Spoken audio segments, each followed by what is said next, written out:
Selamat datang pada mata kuliah Berpikir dan Menulis Ilmiah KPM 100. Kita akan membahas bab 7 mengenai pengutipan.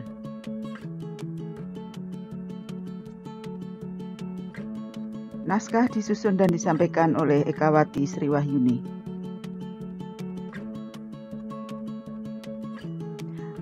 Ada 4 subpokok bahasan dalam bab ini. Yang pertama adalah pengertian pengutipan atau in-text citation. Yang kedua, prinsip dasar pengutipan. Yang ketiga, cara membuat kutipan. Dan yang keempat, gaya dan sistem pengutipan di IPB.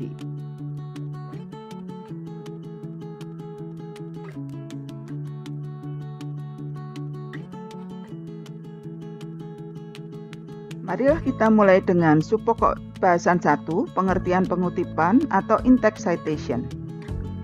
Pengutipan atau pengacuan adalah kegiatan yang tidak dapat dihindarkan dalam proses penulisan karya ilmiah. Menyitir keraf pengutipan adalah kegiatan meminjam kalimat, pendapat, atau gagasan dari penulis lain yang telah dimuat dalam buku-buku maupun majalah atau jurnal ilmiah ke dalam tulisan yang sedang ditulis. Pengutipan dilakukan karena seorang penulis bermaksud untuk memperkuat argumentasi tulisannya dengan menambahkan berbagai hasil penelitian atau pendapat orang lain yang relevan dalam tulisannya. Pengutipan dapat bermakna mengakui hasil-hasil penelitian yang pernah dilakukan, meminjam pendapat atau hasil penelitian orang lain untuk mendukung penelitian yang sedang dilaporkan, atau untuk tujuan memperbaiki penelitian-penelitian yang pernah dilakukan. Syarat utama yang harus dipenuhi dalam meminjam tulisan orang lain adalah harus menyebutkan sumber asli pustaka dari mana kutipan-kutipan tersebut diambil dengan metode tertentu, membuat kutipan dengan benar. Sumber pustaka yang dikutip dalam naskah harus sama dan dapat ditemukan dalam daftar rujukan atau referensi, atau disebut full citation. Contoh berikut menunjukkan kutipan dan referensi dalam daftar pustaka. Mari kita perhatikan contoh kutipan sesuai daftar pustaka dari petikan sebuah tinjauan pustaka berikut ini, di mana penulis dalam bab atau subbabnya yang berjudul pengacuan cucu, dia menyebutkan 3 sumber kutipan, yaitu Yulion 2013, kemudian Chemsey tahun 2013, dan kemudian Perayani tahun 2013. Kemudian kita lihat kembali, kita cek dalam daftar pustaka yang disusun oleh penulis tersebut, maka kita akan melihat bahwa hanya ditemukan 2 sumber pustaka, yaitu Yulion tahun 2013 dan Perayani tahun 2013. Tetapi sumber yang disebut di sini, yaitu yang berasal dari Chemsey tahun 2013, tidak ada dalam daftar pustaka. Jadi ada sumber acuan yang terlewat. Hal ini tidak boleh dilakukan.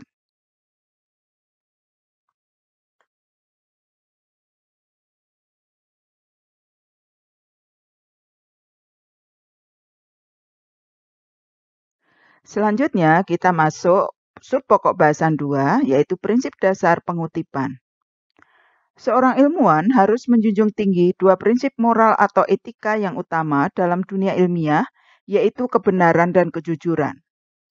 Termasuk di dalamnya adalah etika menulis dengan menerapkan prinsip pengakuan dan penghormatan terhadap karya orang lain. Mengutip atau mengacu sumber rujukan dengan benar untuk menyokong tulisan ilmiah yang sedang dibuat merupakan pemberlakuan prinsip moral tersebut. Kedua prinsip tersebut tidak terpisahkan. Artinya, kalau seorang penulis meminjam gagasan atau ide penulis lain, maka dia harus menghormatinya dengan cara mengakuinya. Menghormati dan mengakui karya orang lain merupakan bentuk penerapan prinsip menjunjung tinggi kebenaran dan kejujuran. Kesalahan atau kekurang tepatan dalam cara membuat kutipan atau in-text citation dan referensi atau full citation dapat dianggap sebagai plagiarisme atau penciplakan. Tata cara pengutipan dan penyusunan daftar pustaka dibuat atas dasar kesepakatan bersama pada bidang ilmu yang sama. Contohnya adalah sebagai berikut.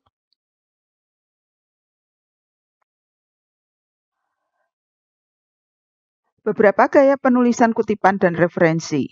Misalkan, gaya APA atau American Psychological Association. Biasa digunakan di ilmu psikologi dan humaniora. Gaya MLA, Modern Language Association of America, biasa digunakan dalam ilmu bahasa. Kemudian gaya CSA, Council of Science Editors, biasa digunakan dalam ilmu biologi dan pertanian. Dan kemudian gaya PPKI IPB, yaitu pedoman penulisan karya ilmiah IPB untuk menulis karya ilmiah akhir mahasiswa IPB.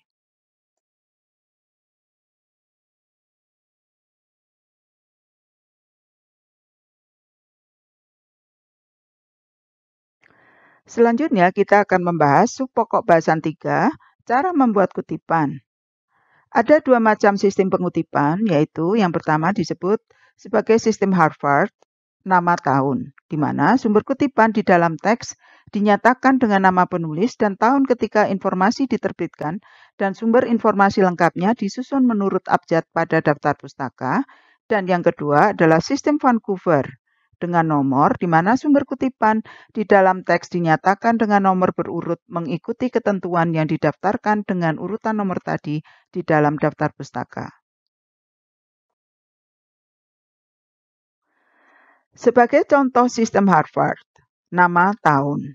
Kita mengutip atau membuat paraphrase dari suatu naskah dengan tulisan misalkan, nilai sosial masyarakat Bali yang berguna untuk pembangunan bangsa dijelaskan sebagai nilai Trihita Karana. Maka bentuk pengutipannya adalah Suyatna 2005 atau dalam kurung Suyatna 2005. Sedangkan penulisan daftar pustaka adalah Suyatna IG titik 2005 titik nilai sosial masyarakat Bali sebagai kekuatan pembangunan bangsa J. Sos Indones nomor 7 halaman 20 sampai 28.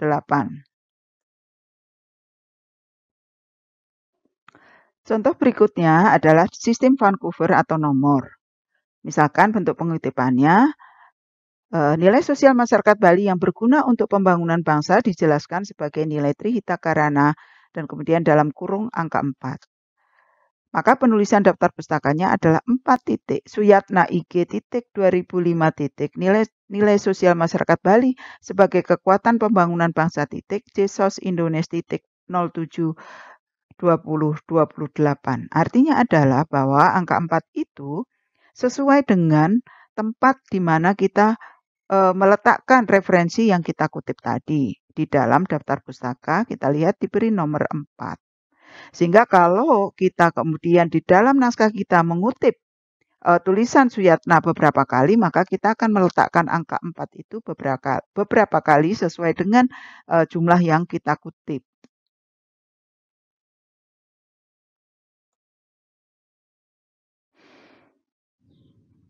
Kita melanjutkan dengan mempelajari jenis kutipan. Ada dua jenis kutipan, yaitu kutipan langsung dan kutipan tidak langsung. Kutipan langsung dapat berupa kutipan langsung singkat atau panjang. Kutipan langsung singkat itu jika antara 2-3 baris atau kurang dari 50 kata. Tapi ada ya juga yang menentukan bahwa kutipan langsung singkat itu kurang dari 40 kata dan ada juga yang bilang bahwa dia kurang dari 4 baris atau kurang dari 30 kata. Jadi tergantung referensi apa yang kita pakai. Nah, kemudian kalau kutipan langsung panjang itu berapa banyak gitu ya, tentunya tergantung referensi yang kita pakai di atas. Kalau melebihi dari ketentuan kutipan langsung singkat itu. Tapi perlu kehati-hatian penulis agar tidak dianggap menyalin tulisan orang lain jika kita mengutip langsung panjang. Karena menyalin tulisan orang lain itu bisa dianggap sebagai plagiat.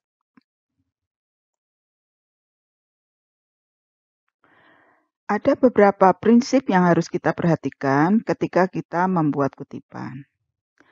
Jika mengutip langsung, tidak boleh melakukan perubahan apapun, baik itu kesalahan pengetikan atau tata bahasa.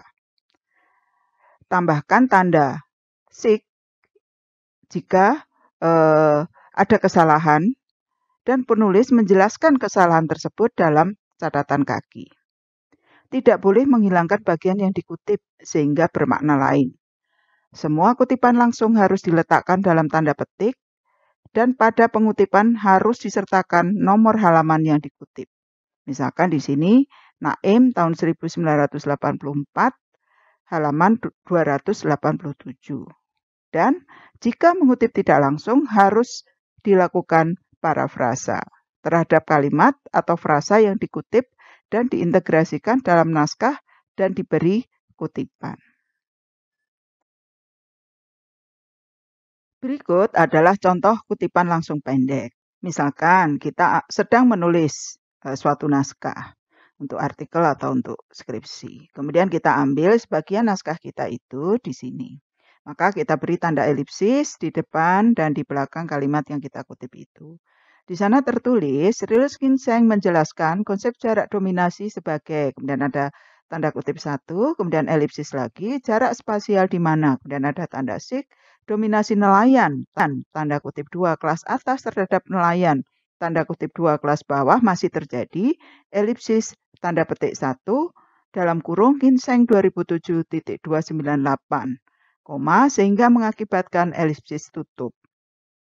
Berikutnya juga kita tulis yang sama, tetapi ada perbedaan dalam tanda petik. Kalau kalimat di atas yang sebelumnya itu ada tanda petik 1 untuk mengutip tulisan Ginseng, tapi di tulisan kedua itu dua-duanya tanda kutip 2. Nah, itu perbedaan tanda kutip menurut Chris Craft dalam buku komposisi itu dibolehkan. Nah, apa maksudnya? Tanda elipsis pertama jelas itu adalah potongan dari tulisan sebagai contoh itu. Nah, tanda elipsis kedua itu sebetulnya adalah potongan dari kutipan langsung pendek yang kita ambil dari tulisan Ginseng 2007 halaman 98 itu. Kemudian ada tanda sig, artinya ada kesalahan di dalam tulisan Ginseng. Tapi tentu kita tidak bisa mengubahnya, maka kita beri tanda sig itu dan penjelasan di bawah ternyata ada kesalahan dalam tata bahasa. Tanda sig ditambahkan karena kata di mana yang ditulis tersambung itu salah. Karena seharusnya ditulis di spasi mana.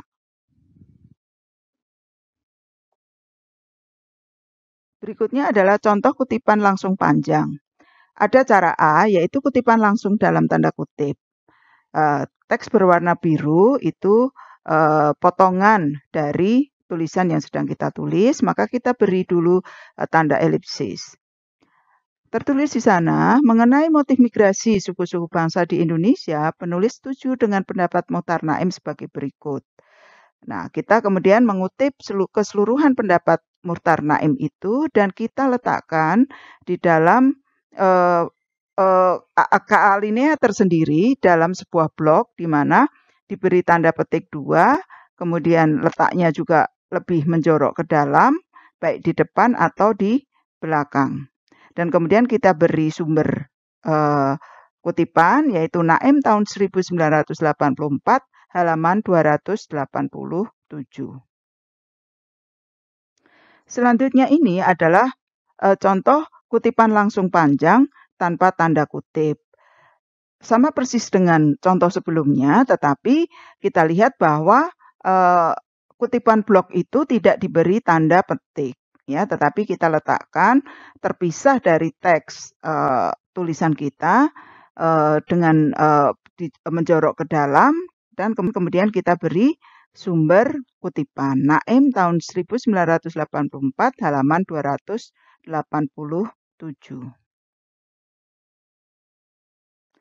Kemudian bagaimana cara membuat kutipan tidak langsung? Di sini artinya adalah kita memasukkan inti pendapat-pendapat dan atau gagasan-gagasan dari penulis lain ke dalam naskah sendiri yang sedang kita tulis. Kutipan tidak langsung harus dilakukan dengan cara parafrasa, yaitu penulisan kembali suatu gagasan dengan struktur kalimat dan kata-kata yang berbeda. Perlu diingat, jika kalimat atau frasa yang dipakai sama persis, maka itu berarti mengutip langsung dan harus diberi tanda kutip. Contoh parafrasa bisa kita pelajari lagi dari mata kuliah Bahasa Indonesia.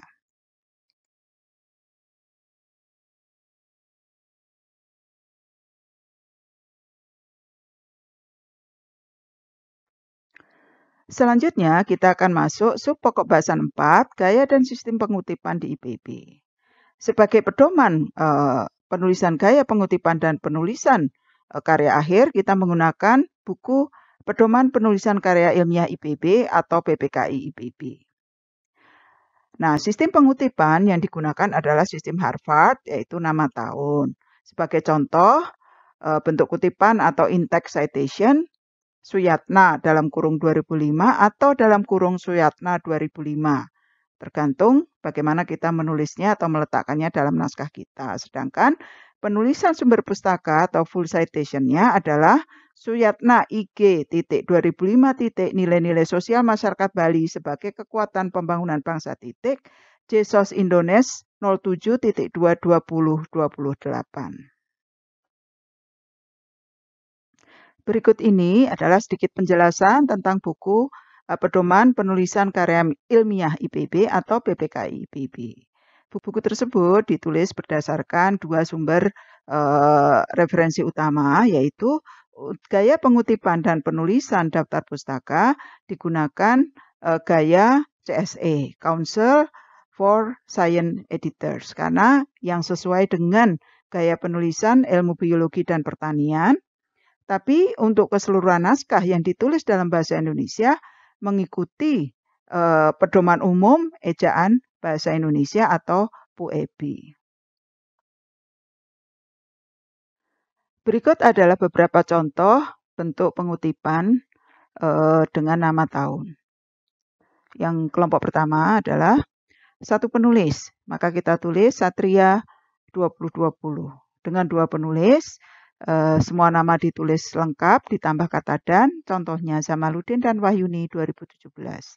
Untuk 3 penulis dan lebih banyak ditulis nama pertama penulis dan nama lainnya diganti et al. Contoh Darmawan et al 2018.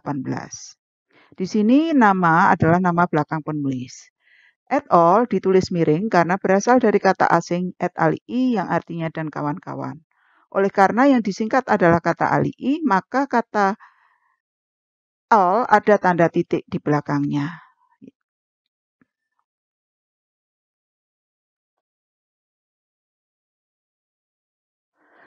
Contoh bentuk pengutipan berikutnya, misalkan kita menemukan dua konsep, pernyataan, atau temuan yang ditulis oleh satu penulis, tapi diterbitkan dalam 2 pustaka atau lebih, dan diterbitkan pada tahun yang berbeda-beda, maka menuliskan kutipannya adalah sebagai Satria 2009, 2020.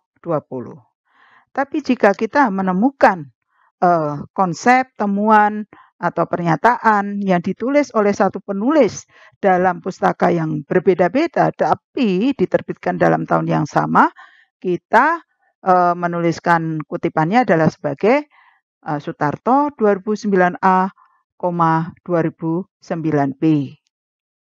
Nah, kalau kebetulan kita menemukan konsep yang sama, temuan yang sama, atau angka yang sama yang ditulis oleh orang yang berbeda pada tahun yang berbeda, maka kita menulis kutipannya adalah sebagai berikut. Sumarti 2014, Fatsia 2016, Hapsari et al 2018. Artinya 3 penulis itu menulis konsep, menemukan hal yang sama, menemukan angka yang sama, dan meskipun diterbitkan pada tahun yang berbeda dan kita harus mengutipnya.